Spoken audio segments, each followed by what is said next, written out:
আজ WBCS 2023 preliminary exam ছিল, তো জেনে নেবো আমরা আজকে কোশ্চেন পেপার কেমন ছিল। রহমান স্যার, আজি কেমন ছিল কোশ্চেন পেপার স্যার? আজকে যে WBCS পরীক্ষা হলো, প্রশ্ন পেপার কিন্তু আমাদের ইউপিএসসি ভাবনা চিন্তা কিন্তু প্রশ্ন পেপারের মধ্যে ফুটে উঠেছে। যে খুব সহজ বলবো তাও না, খুব যে কঠিন বলবো হ্যাঁ কিছুটা বলতে পারা যায়।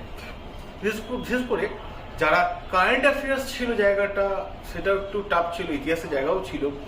ইকোনমিক্সে যে প্রশ্নগুলো ছিল সেগুলো অনেকটাই বেশি মানে ভেতর থেকে প্রশ্ন করা, ডেসক্রিপটিভ মডেলের মতো প্রশ্ন। সংবিধানের প্রশ্নগুলো কিন্তু সহজ বলবো না। ইংলিশে প্রশ্নটা একমাত্র সহজ লেগেছে আমার, আর অঙ্কগুলো কিন্তু খুব একটা সহজ ছিল না।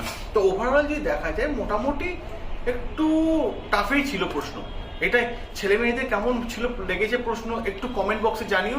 আমি অবশ্যই তোমাদের কমেন্টে অপেক্ষায় রয়েছি। অবশ্যই জানিও কেমন লাগলো তোমাদের প্রশ্ন। সবাই যদি